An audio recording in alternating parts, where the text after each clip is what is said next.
Hello everyone, very good morning. మొత్తానికి ఈరోజు ఇంకో వ్లాగ్తో మేము ముందుకు వచ్చేసాము. అండ్ అందరూ మన ఛానల్ని ప్లీజ్ లైక్ చేయండి, సబ్స్క్రైబ్ చేయండి, కుదిరితే షేర్ చేయండి. అండ్ ఒక లైక్ చేస్తే అర్థమవుతుంది ఏ రీల్స్, ఏ వీడియోస్ మీకు నచ్చుతున్నాయి, ఏ కైండ్ ఆఫ్ వీడియోస్ ఇంకా చేయాలి అనేది మనకు అర్థమవుతుంది. సో అందుకని అందరు తప్పకుండా ఒకసారి లైక్ చేయండి. అండ్ నేను ఖచ్చితంగా skin care routine, hair care routines అనేవి ఫాలో చేస్తాను. అవి పనిచేస్తాయి లేవా కూడా నాకు తెలీదు, బట్ ఇవంటూ పెట్టుకొని నేను డైలీ ఫాలో చేస్తాను. సో నా స్కిన్ కేర్, హెయిర్ కేర్ అయిపోయింది, రెడీ అయిపోయాను. ఎక్కడికైనా వెళ్తేనే రెడీ అవడం కాదు, మనం ఇంట్లో ఉన్నా సరే మంచిగా కొంచెం మనల్ని ప్రిపేర్ చేసుకొని మెయింటైన్ చేసుకోవాలన్నమాట. సో పొద్దున్నే లెగ్గానే ఫస్ట్ పని నేను అది చేశాకే వెళ్ళి ఏ పనైనా చేస్తాను. ఇంకా నిన్న ఆరిన బట్టలు తీసేస్తున్నాను. ఇక్కడ మా బాల్కనీలో అసలు ఎండ పడదు, సో బట్టలు ఒక్కోసారి ఆరవు, చలికాలంలో అసలు ఆరవు. అండ్ ఆరేసే ప్లేస్ కూడా మా ఇంట్లో ఎక్కువ ఉండదు, సో ఉన్న దాంట్లోనే ఒకదాని మీద ఒకటేసి ఆరేసుకోవాలి. ఇంకొన్నేమో ఇంట్లో వేస్తూ ఉంటాను. సో ఇప్పుడు ఆరిన బట్టలు తీసేసేసి వాషింగ్ మిషన్లో కొన్ని బట్టలు వేసేస్తున్నాను. అవి కాక ఇంకొన్ని కలర్ పోయేవి, చెమ్కీలు ఉన్నవి అవి కూడా ఉన్నాయి. అప్పుడప్పుడు నేను ఇంకా అట్లా కూడా చేత్తో ఉతికేస్తూ ఉంటాను. ఈ రోజు కూడా నానబెట్టేస్తున్నాను. ఉతికే ఓపిక లేదు, బట్ ఎన్ని రోజులు అక్కడ ఉంచుతాంలే అని చెప్పేసి ఈ రోజు ఆ పని పెట్టుకుందామని డిసైడ్ అయిపోయాను. సో వాషింగ్ మిషన్లో పిల్లల బట్టలు కొన్ని బట్టలు వేస్తాను. ఏవైతే కలర్ పోయే ఉన్నాయో అవన్నీ కూడా వేరే టబ్లో వేసేసి నానబెట్టేసి వదిలేస్తున్నాను. ఎక్కువసేపు నానబెట్టేసి వదిలేసి చేత్తో ఉతికేస్తాను అనమాట. బండకేసి బాధే రోజులు పోయాయి. ఏ బట్టలు ఎవరు ఇప్పుడు ఎక్కువగా బాధట్లేదేమో బట్టలు పాడైపోతాయని చెప్పి. సో ఎక్కువసేపు నానబెట్టేసి ఉంచితే దాంట్లో ఉండే డర్ట్ అంతా ఈజీగా పోతుంది కదా. సో అందుకని ఎక్కువసేపు నానబెట్టేస్తున్నాను. మేము ఇక్కడ యూజ్ చేస్తున్న లిక్విడ్ ఏంటంటే వాషింగ్ మిషన్ది మంచి బ్రాండ్ కొనుక్కునే వాళ్ళు కూడా ఉంటారు, అట్లాగే తక్కువ బ్రాండ్ కోసం చూసే వాళ్ళు కూడా ఉంటారు కదా. పౌడర్ వేస్తేనేమో వాషింగ్ మిషన్ పాడైపోద్ది, లేదా బట్టల మీద వైట్ కలర్ పౌడర్ మార్క్స్ ఉంటాయి. తక్కువ కాస్ట్లో లిక్విడ్ కావాలి అని మనలాగా మిడిల్ క్లాస్తో ఆలోచించే వాళ్ళు ఎవరైనా ఉంటే ఫ్లిప్కార్ట్లో, అమెజాన్లో మంచివే ఉన్నాయండి బట్టలు ఉతుక్కునేవి. మనం ఎటు కంఫర్ట్ వేస్తాము, కొన్నిసార్లు వ్యానిష్ వేస్తాము కాబట్టి తక్కువ కాస్ట్లో 150-200లో ఏమన్నా లిక్విడ్స్ ఉంటే కనుక డిటర్జెంట్ తీసుకోవచ్చు. అంట్లు కడిగేవి కూడా అవే వాడుకోవచ్చు. నేను అవి కూడా యూజ్ చేస్తూ ఉంటాను. అండ్ ఇక్కడ పెరుగన్నం కలిపేస్తున్నాను ఫస్ట్ పిల్లలకి, ఇంకా ఫుడ్ పెట్టేద్దాం అని చెప్పి వాళ్ళకి పెరుగన్నం కలిపేసాను. ఈరోజు గోంగూర పప్పు చేస్తున్నాను. గోంగూర పప్పు చాలా బాగుండిద్ది వడియాలు అవన్నీ వేపుకుంటే. ఈ రోజు అయితే వడియాలు మనం వేపలేదు, కానీ క్యారెట్ వేపుడు, గోంగూర పప్పు అయితే చేస్తున్నాను. బియ్యం కడిగేస్తున్నాను.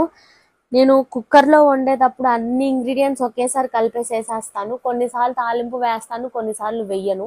తాలింపు వెయ్యకపోయినా సరే రుచిగా ఎలా ఉండిద్ది అంటే పప్పు ఉడికేటప్పుడే అన్ని వేస్తాను కదా నేను దాంట్లో, కుక్కర్లో పెట్టేటప్పుడు దాంట్లో కొన్ని వెల్లుల్లిపాయలు, జీలకర్ర, కరివేపాకు కూడా వేసేస్తాను.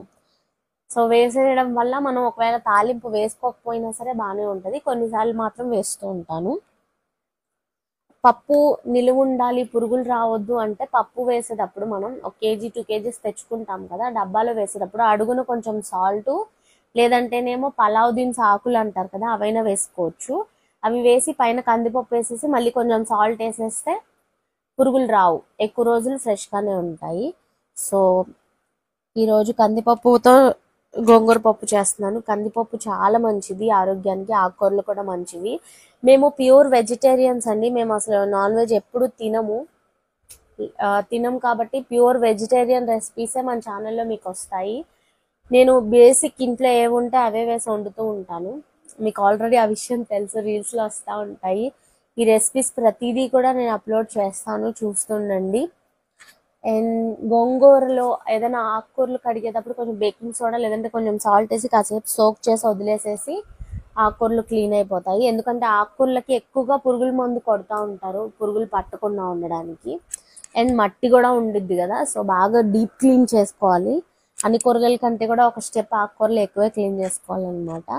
కొంతమంది ఆకుకూరలు తెచ్చిన వెంటనే కట్ చేసేసి పొట్లాలు కట్టి ఫ్రిడ్జ్లో పెట్టేస్తారు. అలా ప్రతిదీ కట్ చేయకూడదు. కొత్తిమీర అంటే ఇంకా ఒడిలిపోయిద్దో తప్పదో అని నేను కట్ చేస్తాను.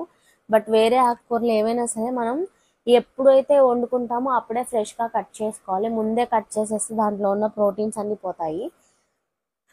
అండ్ టీ పెట్టుకొని తాగేసాను. అండ్ ఈలోపే పప్పు అయిపోయింది. మనం కరెక్ట్గా అన్ని ఇంగ్రీడియంట్స్ వేస్తే మంచి టేస్ట్ ఉంటుంది. నీటి కొలతలు, పప్పు కొలతలు కూడా కరెక్ట్గా తీసుకుంటే మంచిగా మ్యాష్ అయిపోతుంది. ఎక్కువసేపు నానబెట్టాలి అనేది కూడా లేదు కుక్కర్లో వండుకోవాలన్నప్పుడు. నేను ఇక్కడ వేసిన కొలతలు ఏంటంటే, ఒక గ్లాస్ పప్పుకి 3.5 గ్లాసులు నీళ్లు పోసాను. పోసి ఒక 5-6 విజిల్స్ రానివ్వచ్చు లో ఫ్లేమ్లో, లేదా బాగా సిమ్లో పెట్టేసి, సిమ్లో లేదా కొంచెం మీడియం ఫ్లేమ్లో పెట్టుకొని ఒక 5 లేదా 6 విజిల్స్ వచ్చిన తర్వాత ప్రెషర్ దానంతట పూర్తిగా పోయే వరకు వదిలేయాలి.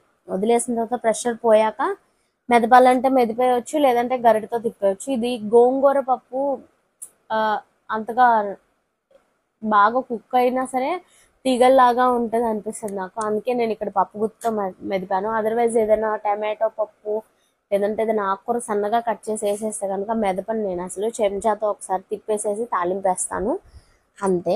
బ్రహ్మాండంగా ఉండిద్ది అలా చేసుకున్నా సరే. పప్పుగా ఉంటేనే తినేటప్పుడు మంచిగా ఎంజాయ్ చేస్తాం అనమాట. మరి పేస్ట్లా కూడా మెత్తగా మెదిపోయకండి.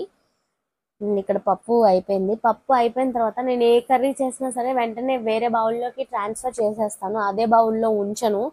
ఎందుకో నాకు తెలియదు, నాకు ఫస్ట్ నుంచి అట్లా అలవాటు. నేను ఎప్పుడైతే కుకింగ్ నేర్చుకున్నానో అప్పటి నుంచి కూడా నాకు అలవాటు.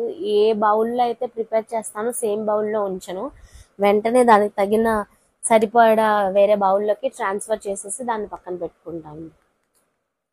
నేను ఇక్కడ వెజిటబుల్స్ కోయాల్సి వస్తే ఇంకా నాకు వేరే పనులు కూడా ఇంట్లో కొంచెం ఉన్నాయి. మా హస్బెండ్ని రిక్వెస్ట్ చేస్తే వచ్చి ఇక్కడ క్యారెట్స్ చాప్ చేశారు. మా హస్బెండ్ చాపింగ్ బాగా చేస్తారు. సో చిన్న చిన్న ముక్కలు కోయాలి కదా, బాగా టైం టేకింగ్. నేను ఈలోపు వేరే పని చేసుకుంటానని చెప్పి ఇంక ఈ పని మా హస్బెండ్కి అప్పచెప్పేశాను. వచ్చి పాపం మంచిగా హెల్ప్ చేశారు. కట్ చేసి ఉంటే అన్ని కూరగాయలు కట్ చేసి రెడీగా ఉంటే కుకింగ్ ఫాస్ట్గా అయిపోయింది. చాపింగ్ వల్ల కూడా చాలా టైం అయిపోద్ది లేడీస్కి వంటగదిలోనే, అందుకే సరిపోద్ది. మా ఇంట్లో కొన్ని చాపింగ్వి ఉన్నాయి. చాప్ చేసే కూరగాయలు తరగడానికి కొన్ని అమ్ముతారు కదా బయట, ఉల్లిపాయలు కట్ చేసేది, లేదంటే బ్లేడ్స్ మార్చుకునేవి ఉంటాయి. కానీ అది కూడా నేను ఎందుకో ఎక్కువ యూజ్ చేయను. ఎప్పుడైనా ఎవరైనా ఇంటికి వచ్చినప్పుడు ఫాస్ట్గా అవ్వాలి పని, వాళ్ళ కోసమైనా ఆన్ టైం కుక్ చేసి పెట్టాలనుకుంటేనే అది తీస్తా బయటికి, లేదంటే అవి లోపలే ఉంటాయి. నేను చాకుతోనే కట్ చేసేస్తాను.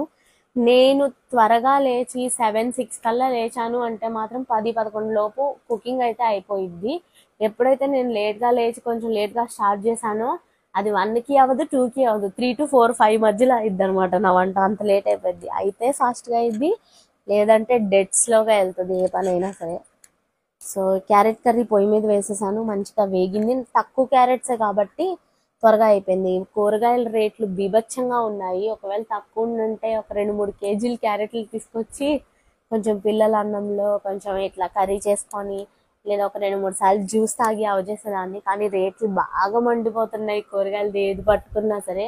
ఇంతకుముందు 200, 300 తీసుకెళ్తే ఒక సంచి నిండా వచ్చే కూరగాయలు ఇప్పుడు 600-700 పెట్టాల్సి వస్తుంది. బట్ అలా అని తినడం మానేయలేము కదా. సో తెచ్చిన వాటిని మంచిగా ఏది వేస్ట్ కాకుండా మన కడుపుకి మంచిగా తింటే అంతే చాలు. కొంతమంది ఏం చేస్తారంటే తీసుకొచ్చి ఎలా జాగ్రత్త చేయాలో తెలియకనో, లేదంటే వండే ఇంట్రెస్ట్ అందరికీ ఉండదు కుకింగ్. కొంతమందికి ఉండిద్ది, కొంతమందికి ఉండదు. అలాంటి వాళ్ళు ఏం చేస్తారంటే ఫ్రిడ్జ్లో పెట్టేసి ఎండబెట్టేస్తారు. సో అది అలా కాకుండా ఎప్పటికప్పుడు మంచిగా వండుకోండి, లేదా ఎంత అవసరమో అంతే తెచ్చుకోండి. మా ఇంట్లో బాగా యూజ్ చేస్తాం వెజిటబుల్స్ కాబట్టి నేను ఎక్కువే తీసుకొస్తాను. తీసుకొచ్చి వాటిని మంచిగా సార్ట్ చేసేసి సర్దుకుంటాను అనమాట. వెజిటేబుల్స్ని ఎలా సర్దుకోవాలి, ఎక్కువ రోజులు ఎలా స్టోర్ చేసుకోవాలి అనేది కూడా నేను ఒక వ్లాగ్ చేస్తాను త్వరలో. అండ్ అన్నము, పప్పు, వేడివేడిగా క్యారెట్ కర్రీ అన్నీ రెడీ అయిపోయాయి. బట్టలు నానబెట్టేసాను కదా, ఇంకా మర్చిపోయాను వాటి సంగతి. నేను మళ్ళీ సడన్గా గుర్తొచ్చి ఇంక వెంటనే ఉతికేస్తున్నాను. ఇదిగోండి చూసారా కలర్ ఎలా పోతుందో. ఇలా కలర్ పోయేవి లేదా చెమ్కీలువి అవన్నీ మాత్రం ఎప్పటికప్పుడు సపరేటే ఉతుక్కుంటాను. వాషింగ్ మిషన్ కొని ఎంత మంచి పని చేసామా అనిపిస్తుంది. మాకు ఇంతకుముందు వాషింగ్ మిషన్ లేదు, పెళ్ళయ్యాకే ఫస్ట్ ప్రెగ్నెన్సీ టైంలోనే తీసుకున్నాం అనమాట. ఉతుకుతుంటే చాలా ప్రాబ్లం అయిపోతుంది. మా మమ్మీ జాబ్కి వెళ్తారు, మా హస్బెండ్ జాబ్కి వెళ్తారు. నేనే ప్రెగ్నెన్సీ టైంలో బట్టలు ఉతుకుతుంటే చాలా ఇబ్బందిగా అనిపించేది అనమాట. అసలు ఎంత టైర్డ్ అయిపోయేదాన్ని కొంచెం బట్టలు ఉతికినా సరే. ఇంకా జెంట్స్ బట్టలు అయితే, పిల్లల బట్టలు, జెంట్స్ బట్టలు అయితే చాలా అవుతూనే ఉంటాయి. జీన్స్ ప్యాంట్లు అవన్నీ ఉతకలేము. సో ఈఎంఐలో తీసేసుకున్నాము. ఆ వీడియో కూడా పెట్టాను, మీరు చూసారో లేదో. ఈఎంఐలో తీసుకున్నాం. ఇది ఫస్ట్ వాషింగ్ మిషన్ మాది. అండ్ వాషింగ్ మిషన్ వచ్చాక పని చాలా ఈజీ అయింది. చాలా మంది అంటారు వాషింగ్ మిషన్ లో ఉతికేవి అంత క్వాలిటీ ఉండదు, అంటే మురికి సరిగ్గా పోదు అంటారు. అదంతా నాకు తెలియదు, కానీ పని అయితే చాలా సులభం అయిపోయింది అనిపిస్తుంది. ఇంతకు ముందులాగా మట్టి రోడ్లు గిట్టి రోడ్లు ఉన్నాయి, ఇప్పుడు ఎక్కడైనా అంత మురికి అయిపోవడానికి బట్టలు అలా ఏం లేదు కదా. సో వాషింగ్ మిషన్ వచ్చాక పని తేలిక అయిపోయింది. మంచిగా అన్ని ఉతుకుతున్నా, ఆరేస్తున్నా, ఏ రోజు బట్టలు ఆ రోజు క్లియర్ అయిపోతుంది. కొంతమంది వేయడానికి కూడా బద్దకిచ్చే వాళ్ళు కూడా ఉన్నారు, అది వేరే విషయం. ఆ తర్వాత ఫైనల్గా అంట్లు, ఇది నెవర్ ఎండింగ్ వర్క్ అన్నమాట. ఏ పనైనా అయిపోయిద్ది లేదా రెస్ట్ దొరికిద్ది, కానీ అంట్లుకి రెస్ట్ దొరకదు. బ్రేక్ఫాస్ట్కి ముందు ప్రిపేర్ చేస్తాం, ఆ గిన్నెలు పడతాయి. అడుగుతారు కొంతమంది, ఇన్ని అంట్లు ఎందుకు అయ్యాయి అని. సపోజ్ ఇప్పుడు ఇడ్లీ చేసాం అనుకోండి, ఇడ్లీ బ్యాటర్ కలిపే బౌల్ ఒకటి, అది వేయడానికి వేసే గరిట ఒకటి, తర్వాత ఇడ్లీ ప్లేట్లు పెట్టే గిన్నె, దాని మూత, ఆ తర్వాత ఇడ్లీలు తీసి ప్లేట్లు వేసుకుంటాం. మళ్ళీ ఆ ప్లేట్లో చట్నీ పక్కన వేసుకోరు కొంతమంది, ఒక గిన్నెలో వేస్తారు. మళ్ళీ స్పూన్ కావాలంటారు, చట్నీ వేయడానికి స్పూన్, చట్నీ గిన్నె వేయడానికి స్పూన్, చట్నీ వేపడానికి ఒక బాండి, అది వేపిన తర్వాత మిక్సీ పట్టడానికి ఒక మిక్సీ. అలా అంట్లు పడతానే ఉంటాయి అన్నమాట. కడుక్కుంటూనే ఉండాలి పొద్దున, మధ్యాహ్నం, రాత్రి. ఈవినింగ్ టీ తాగుతున్నాను నేను. మా హస్బెండ్కి ఒక గ్లాస్ పాలు కలిపిచ్చేసాను. మధ్యాహ్నం అన్నం ఉంది, మళ్ళీ కొంచెం అన్నం వండుతున్నాను. మధ్యాహ్నం కూరలో వేసుకొని తినేస్తున్నాము, వాళ్ళకి అయిపోతుంది. నేను పిల్లలు అందరం ఫ్రెష్ అయిపోయాము. ఇంకా టీవీ చూస్తున్నాను కాసేపు. బిగ్ బాస్ హిందీది ఫాలో చేస్తాను నేను, సో టీవీ చూసుకుంటూ టీ తాగుతున్నాను అనమాట. అండ్ ఎలా ఉంది మన వ్లాగ్? ప్లీజ్ ఏదైనా మీరు వేరే వ్లాగ్స్ ఏమైనా చూడాలి అనుకుంటే, ఏ కైండ్ ఆఫ్ వ్లాగ్స్ నేను చేయొచ్చో నాకు ఐడియాస్ ఇవ్వండి. ఎవరైనా నాకు కమెంట్ చేయండి, అప్పుడు నాకు తెలుస్తుంది మీరు ఏ కైండ్ ఆఫ్ వీడియోస్ లైక్ చేస్తారు లేదా ఎక్స్పెక్ట్ చేస్తున్నారు మా నుండి అనేది. అండ్ ఇంకా ఎన్నో వ్లాగ్స్ నేను చేయాలి అనుకుంటున్నాను. ఇంకా మీ సపోర్ట్ నాకు ఉంటే కనుక నేను ఇట్లాగే కంటిన్యూ చేయగలను ఈ యూట్యూబ్ జర్నీని. So please support me.